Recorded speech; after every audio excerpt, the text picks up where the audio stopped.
Welcome to this episode of Horror Timelines, and I've been doing this for a few years now, so a couple of the series that I've covered in the past have had new entries in the meantime. So, I've been doing some update videos to catch up on those series. I did one a few months ago, and I figured it was about time to cover some new ones. So, in this episode, we'll be covering 3 series and doing some updates. We're going to be covering the Puppet Master series, Critters, and... what does that say? Amityville.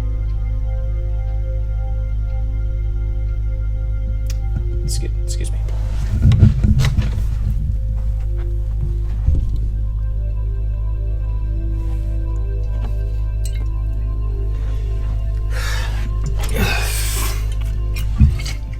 I'm ready.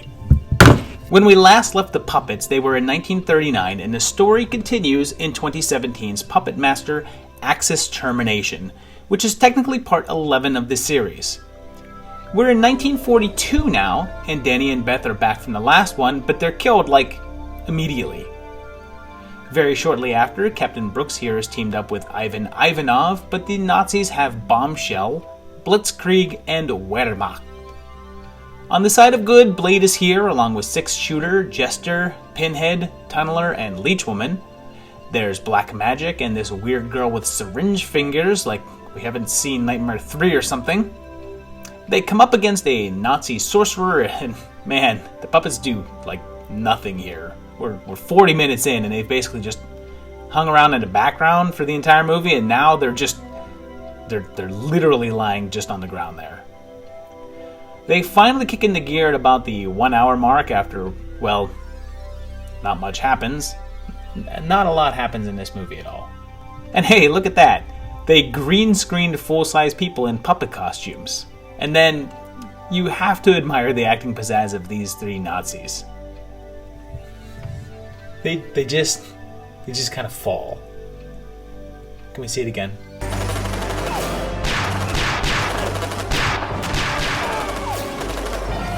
There's some final face-offs, and Nazis get strangled, puppets switch sides, and they pack the puppets away, and that's it. I mean, this was supposed to be the final film of the series, but it doesn't feel like anything of the sort. A little bit later, things took a different turn with 2018's Puppet Master: The Littlest Reich.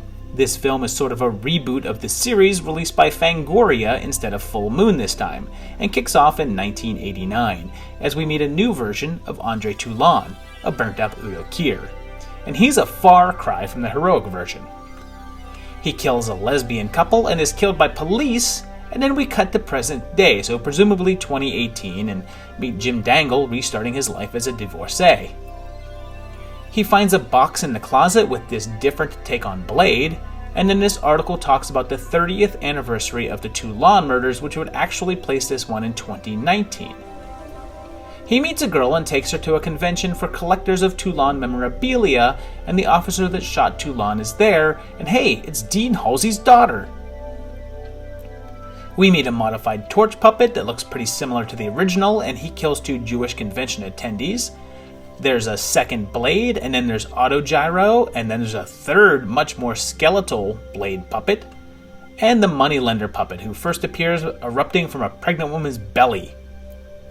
Pretty soon it's a full-on attack as Pinhead shows up, and they realize that the puppets are seeking out anyone that Nazis would have gone after, so Jews, gypsies, gays, and people of color. There's a new puppet Mechaniker, Junior Führer, Mr. Pumper, and Grashupfer, as puppets get crushed and destroyed, but there's 40 or 50 of them in multiples. We meet our last new puppet with Happy Amphibian as Edgar and Ashley escape the hotel and go to the mausoleum to face Toulon himself.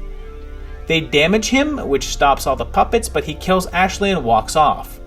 The movie ends with a to be continued, although so far nothing has been announced or even rumored, so I guess we'll see?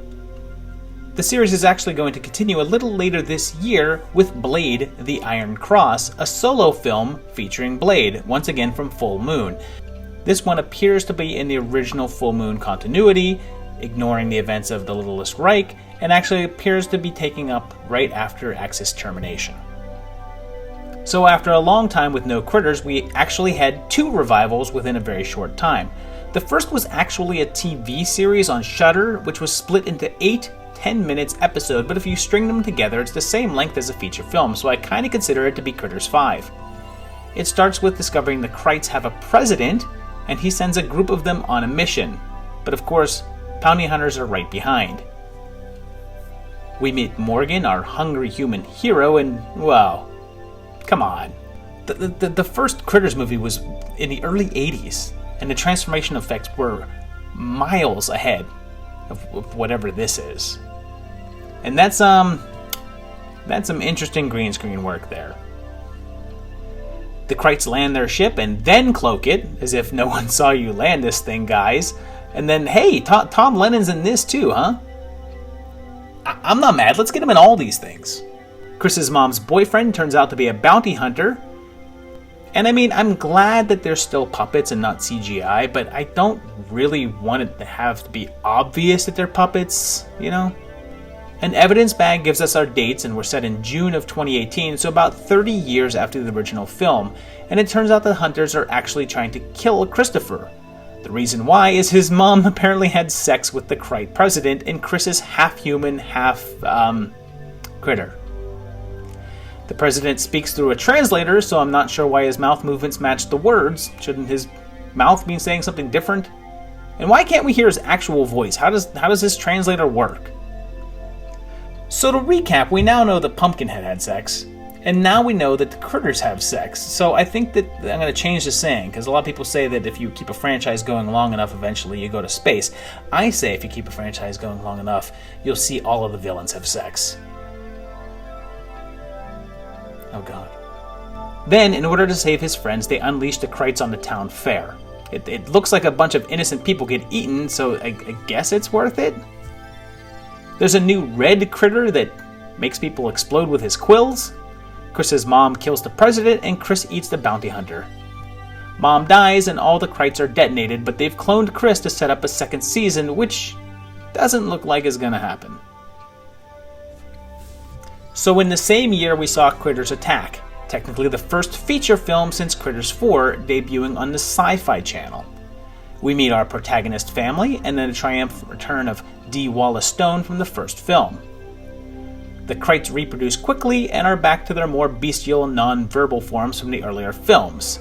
And then there's this one with a damaged eye and scars here, who is apparently the leader, and then the kids discover a white Krite while in the woods.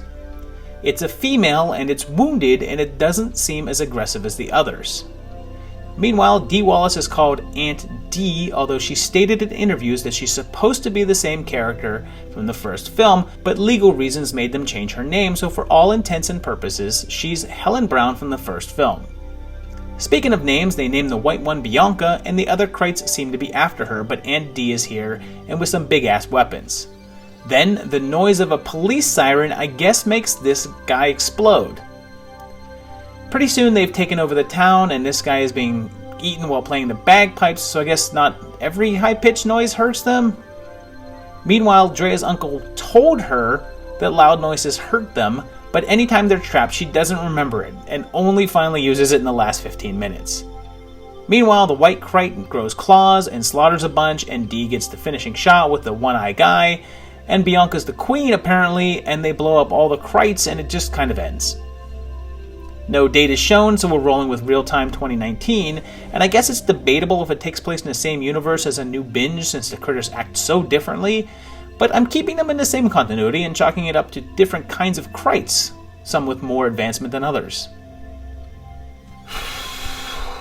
Okay, here we go. Back to Amityville. Released not long after my initial Amityville video was Against the Night, which was apparently also released as Amityville Prison. Let's see. Group of young friends, and this computer info seems to indicate that it's November 2013? They decide to go shoot a ghost hunt video in an abandoned prison, so they break in and of course things go wrong, and spoopy stuff starts to happen. Hank dies off camera, so come on. I mean, you know, right? He's not dead.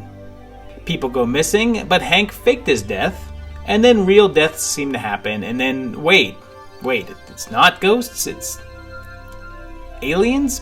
Because the prison looks like a crop circle, or something? Pretty soon people are dying left and right, and it turns out it's not aliens, it's not ghosts, it's a meth lab.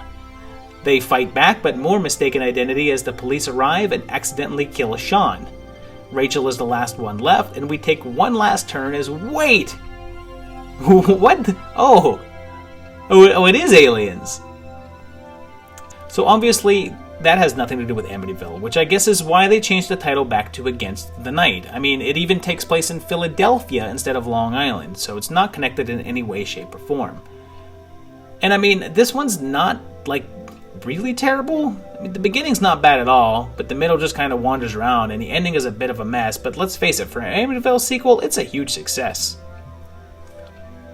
2017 also finally saw the release of Amityville: The Awakening, which was actually an official part of the series, making it the 10th entry, counting the 2005 remake.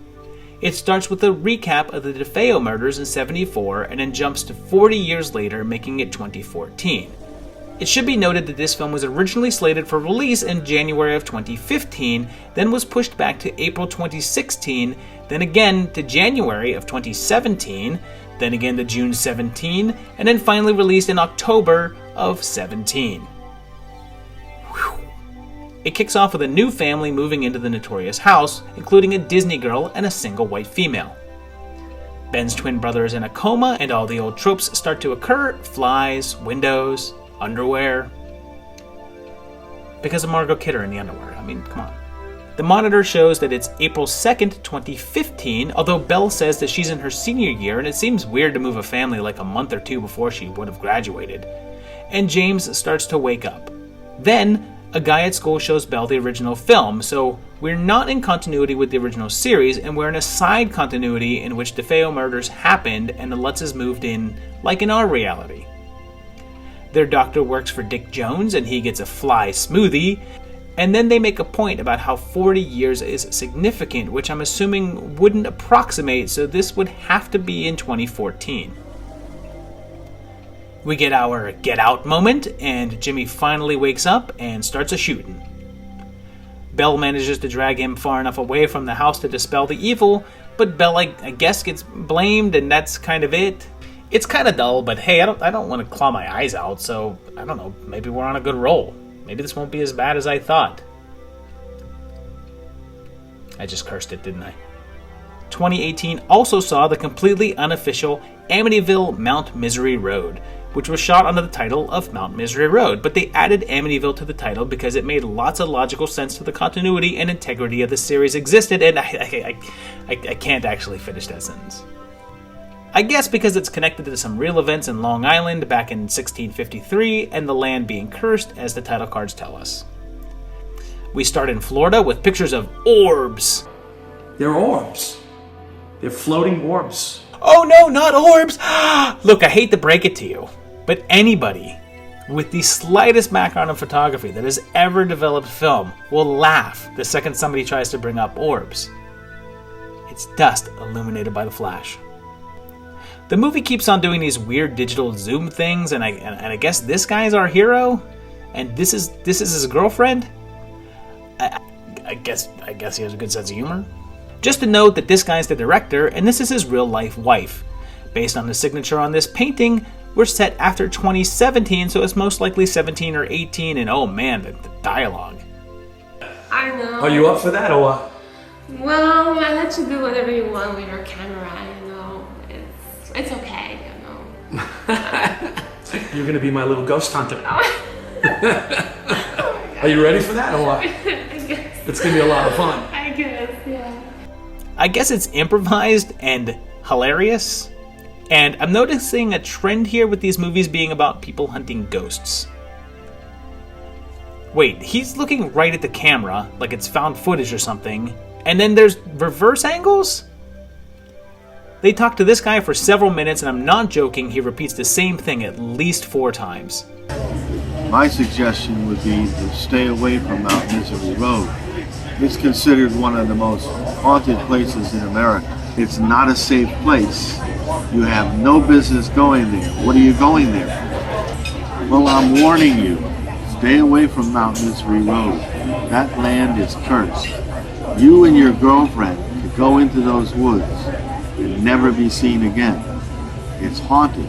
You should listen to what I'm saying. To stay away from there. You don't need to go there because it's a very haunted place. Stay away from Mount Misery Road. That's cursed land. You and your girlfriend could go up there to those woods and go in and never be seen again. So I would say stay away. Stay away from Mount Misery Road. You have no business being there. Oh, and did I mention that every 5 minutes or so, Carolina here just waltzes around in whatever sexy outfit she can find and looks right at the camera while doing so. Like it's not a movie. Like it's a modeling audition or something. Also, I'm guessing that they did the soundtrack. Turn around to say hi. That's when I knew I was your guy. Yeah, my bullshit girl. She has a nice booty. It's my bullshit girl. She has a nice booty. And I just peeked at IMDb and yup, Chuck did the soundtrack. Looks like we're set around Christmas, so maybe December 17? They go to Mount Misery Road all the way from Florida. We know this because they tell us that they came here all the way from Florida approximately once every 2 minutes. It's very cold up here. We just came in from Florida, actually. Well, we came all the way from Florida. I know, We but finally are here. I'm blown away. From Florida to New York to Long Island, we're here. We came all the way from Florida to see this. And then, even though literally everyone they come across has told them all about ghosts and the legends of terrors of the woods, when Chuck tells Bougie here that there might be a ghost around, she freaks out immediately and has to get out of there. She's totally freaked out for like 3 seconds and then has to go to the bathroom and is totally calm again. And here's a filmmaking tip for you. If you want to create a feeling like something's not right, you can use lighting and cinematography to create atmosphere and a sense of dread. Or you can just have Charlie say, hey, there's something weird going on. The woods. Something's going on in these woods. Let me see what's happening over here. Charlie dies and it becomes a found footage movie again because, you know, you're lost in the woods and your boyfriend is missing, but you better hold on to that camera. And of course, focusing on you. That's what humans do, right? Bougie then wanders around the woods for like 10 or 15 minutes and then wait a minute, she doesn't have the phone on her? She's not filming herself? Then what's this shadow earlier? Well, what's this shadow? Finally, something unseen kills her and wait. It took her pants off? And jump scare! It's literally just Bougie in a sheet. That's production value for you. Look, if you want to play a drinking game, drink every time you see the name Morangiello in the credits. No, I'm kidding. Don't do that. You will die. This one feels like this couple's home movies that they sort of stretch the narrative around. It's really terrible. So then in 2018, we saw the release of the Amityville Murders, which is actually a prequel to the original film and is the story of the DeFeo murders. We start in 74 with the family, and Anthony Montelli shows up as, I guess, a nod to the second film, which, depending upon your point of view, was also a version of the same murders. Diane Franklin, who will always just be a French foreign exchange student to me, also from Amityville 2, is the mom here for her second go-around with this story too. The house is in full effect, which is pretty cool since that makes 50% of the Amityville movies I watched here actually feature the house, which is a huge step up, even if this one's clearly a green screen version. So Butch starts having trouble, and spooky stuff starts happening, of course, and there's some Ouija board stuff that makes things worse, and then they make sure that Papa DeFeo is shown to be a horrible beater with mob ties, and things progress slowly but surely, although I should kind of emphasize slowly, I guess. Butch gets pulled to the dark side more and more until we finally get to that night and he shoots his mom, dad, and whole family, including Dawn, and we end with real footage of the actual family, and then they show us clips of the Lutz family starting their grift. Oh, I mean beginning their true story. But wait! So apparently when I made my Amityville video first, I actually missed one. It's no surprise because it wasn't listed on the Wikipedia page about Amity movies. It was mostly released as Sickle, but 2015 gave us Amityville: The Final Chapter. Oh my god, I wish.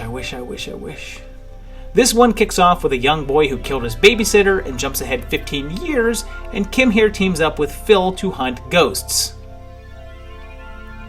Michael here is the little kid, and he's getting out of jail to some amazing music. I mean, amazing. It's back to school before I know, and my summer's all behind. And it's no fun to be alone when the sun is going down. Hey God, if you're listening, won't you send someone around? I'm looking for a friend. He's haunted by dreams of a guy in a cheap mask and talks to only the finest actors. Young man, are you looking for some part-time work, perhaps? I don't know if your uncle can spare you, but I have been looking for somebody to do some home repairs. At my age, I am unable to get things done. And then there's these sound effects. Well, why don't you get back to your sink and shut the hell up? Can't talk like that to me. Michael then goes out with this lady, and there's like at least a 15-year age gap between them, which I'm cool with, since most of these films have like 40-year-old guys paired up with 18-year-old girls, so fair's fair. She tricks Michael to go back to the house where he killed the babysitter, and the old man tells him about a supernatural thing called sickle that killed his wife, and is some really complex practical effects. I don't even know how they achieved this makeup design. It's just so astounding. Holy crap, this movie's only an hour and 20 minutes, and I've been watching it for like 14 hours now. They go to face off, and Sickle shows up, and everything is terrible. It's just terrible. This is what I was afraid of in doing this update video. This garbage.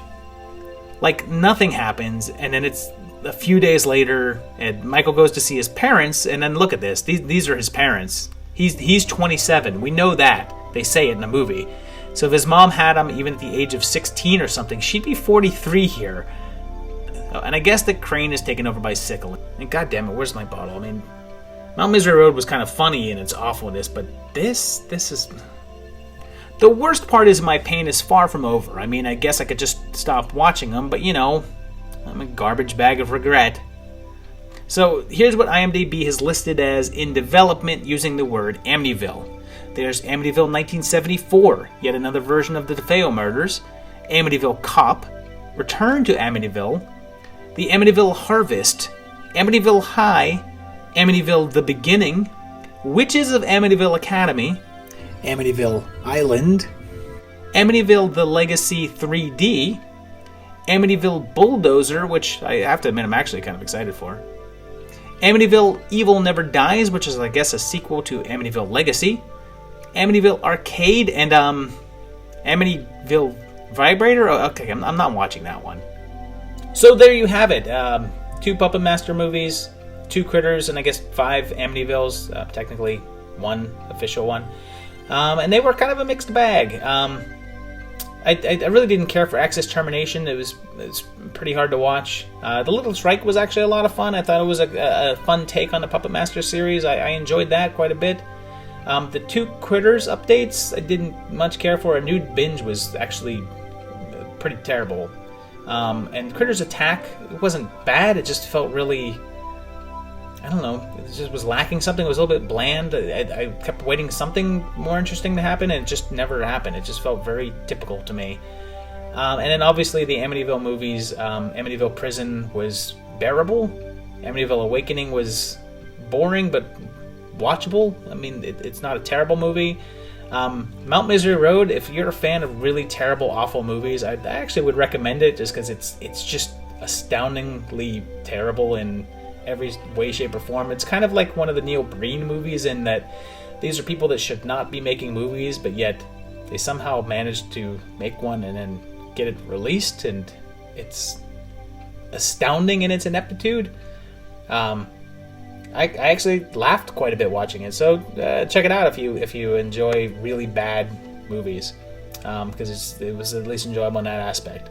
But don't watch Amityville: The Final Chapter, because that was painful to get through, and I hated every minute of it. Hated it. Just hated it. Amityville Murders was also pretty watchable, but again, kind of dull. Didn't really bring anything new to the table. So overall, I can't say that a lot of this was hard to watch, but none of it was really enjoyable. So there you go. There you have it. There's a bunch of movies. Let me know what you thought of these ones down below. Let me know what other old series you want me to update. And share this one out. Hit the like button, of course, do all that good stuff. Check out my patrons over here. And I'm going to have a few drinks after that one because, Amityville just does that to me. But I'll see you in a little while for another great video, guys. Thanks. Bye.